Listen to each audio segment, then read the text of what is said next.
Well, hi there. So we are here at Fire Monkey Studio in Melbourne, Australia. I'm Sean with Real Racing TV, and with me here is Ptolemy, the producer for Real Racing 3. So we thought we would take this opportunity to ask a few questions about this past update and the future and history of Real Racing 3. So let me get started. Ptolemy, thanks for being here. Glad that we had the opportunity to sit here and enjoy these really comfy, really extraordinary high back chairs. It's really very nice. This is Ptolemy's first time in these chairs. I've broken them in before.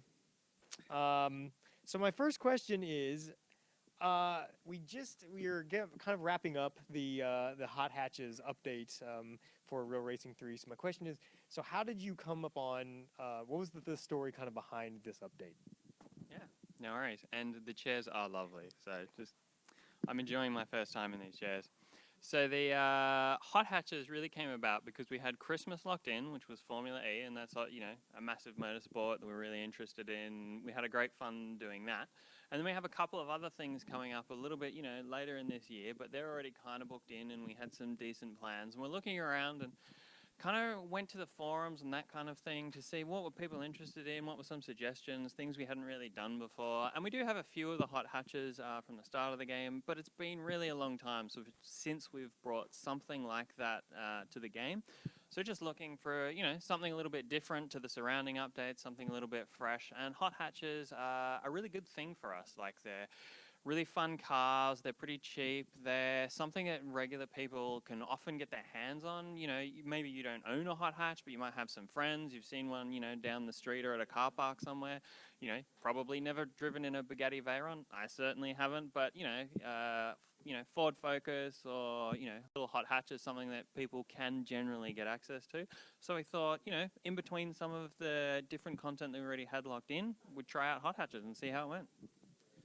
Awesome. So you did mention that you guys kind of went on the community forums and looked at what people are saying online, what they would be interested in. How often does that kind of inform the kind of content that you guys put in Real Racing 3? Yeah. Well, we pretty much read everything we can get our hands on, whether that's the social media and like Facebook and Twitter or some of the forums or some wiki sites, that kind of thing.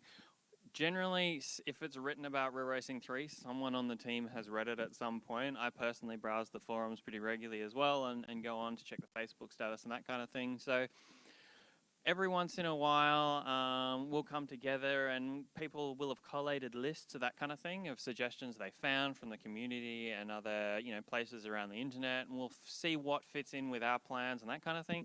But suggestions from the community, either on Facebook or on other places of the internet, are definitely taken into account. And it's something we regularly look at and review and see where we want to go. Because obviously, if the players don't like our content, then what's the point in us making it? So we definitely try and make sure that we're, really going with what the community is interested in. That's awesome to hear. I'm sure the people that are watching this and people that go on the forums or our social media are happy to hear that people are listening to what they're saying and taking that into account. I think that's really awesome. In line with this update, we had two of the cars in the hot hatches update. So how did you pick those cars, and why what were the reasons behind that, and how do you think that went? Yeah, so we actually started out with some of our plans to have a few more of the hot hatches, but some licensing things fell through, so we landed on these two as our, final go cars. So we've got the Renault Megane and the Mercedes AMG A45. They're really awesome cars, and we're super happy that we managed to get these two.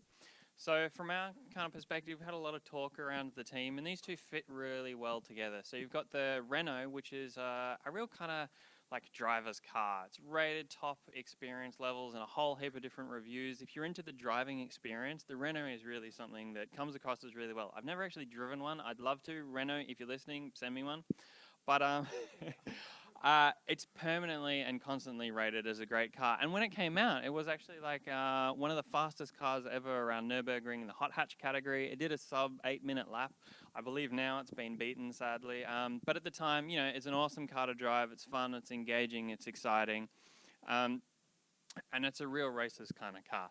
And then on the other side, you have the Mercedes A45, and that is one of the most powerful full production hot hatches on the market at the moment. So some other cars have beaten it, but they had to add extra cylinders or really ramp up their kind of engines. But it's one of the most powerful Mercedes. And instead of like, whereas the Renault is really like a kind of heart kind of car where it's got soul, it may not have the best stats on paper, but it's just an excellent fun car to drive.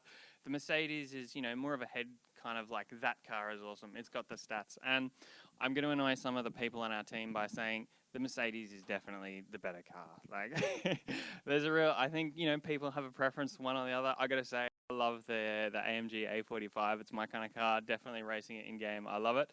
But yeah, they're kind of two sides of a coin, and we're really excited to have both of them in the game. Awesome. So now that you said that the community kind of informed of some of these decisions and putting this stuff in the game, how has the community reacted to this update? Yeah, we got a really positive response so far. There's been a lot of suggestions. Another thing that's come up is another couple of other cars that would fit really well with these, which we'll definitely have to look into. But it's slightly different from some of the other content we've had recently, like, hot hatches versus Formula E. They're pretty different, so it's nice to bring people a change, and we've, got a lot of positive feedback on it.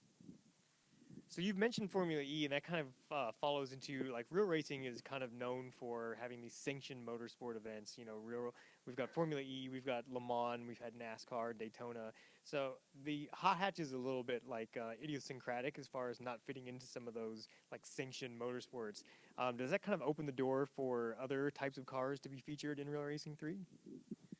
Yeah, so with 270-ish cars in the game now, we try and cover everything pretty much. Whether you're into the super slick sports cars, up there at the McLarens or the Ferraris, or down to the Renaults or the Mercedes AMG hot hatches and everywhere in between. So we definitely want to bring a range of cars, but with the sanctioned motorsports, there's still a couple of really top tier motorsports, and one specifically that we're interested in going, but we're also looking a little bit down the level in terms of there's some really interesting regional motorsports that have some really cool cars and some really interesting stuff that we'd definitely love to look into.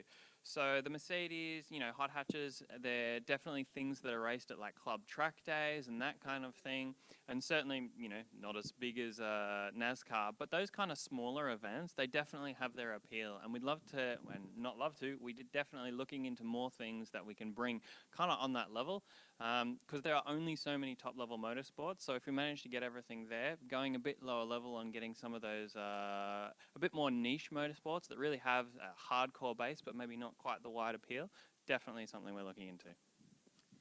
So I think that actually would be a really interesting way to go. Is like we have had, I know, like we mentioned Formula E, Daytona, NASCAR. We've had V8 supercars. Having some of these like smaller regional like sanctioned events, I think would be really awesome. Having said that, so what are some of the collaborations we've done in the past that you've been a big fan of, and moving forward, what are some things like dream collaborations that you'd love to have in the game? Yeah, so my favorite is probably Le Mans, and I know it's the one we've done the most, but it's also the one that really kicked it off for us. It was the first real motorsport that we licensed in the game. It was the original kind of special event, way back like 4-ish something years ago, or a bit less than that, 3-ish something years ago. But that kind of really kicked off a new gear and a new life for Racing 3, so just thankful for that. And the LMP ones that people drive around, they're insane cars, especially that Nissan. Like, I loved that Nissan that we did a little while ago. So I'm a big fan of the Le Mans, and obviously, hopefully going forward, we continue to work with them to bring it again and again and again, because it's definitely a favorite of mine. The other thing that I'd love to have that we don't currently have is the World Time Attack series. I don't know how many of our viewers or if you're familiar with it, but those cars are nuts. These really passionate guys take, what are already really good cars, modify them to like within an inch of their life, right up to the limits of any regulation that exists for those kind of things, and really try and get, the last 0.5% performance out of those cars. And they look amazing and they're awesome.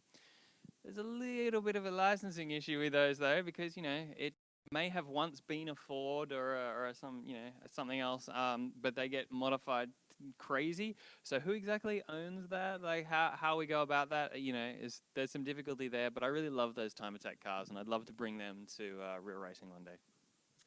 That's awesome. Yeah, I think that it sounds like there's a whole range of ideas and paths that you could go in Racing 3, and I think time is up. So I want to say thanks for sitting down and talking to us. And I would say to people watching out there, make sure to continue the conversation. Like Tommy said, go to the forums, express what you're looking forward to, what you'd like to see. Go to the social pages. People are listening, and I think that's really awesome that there's people here in the studio that are always looking to see how we can make the experience better for our players. So thanks a lot, and keep racing.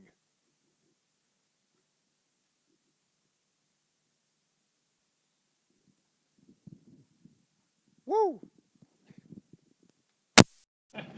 It's still going. Oh, so we're just going to sit here awkwardly till Tim and Ben over there are able to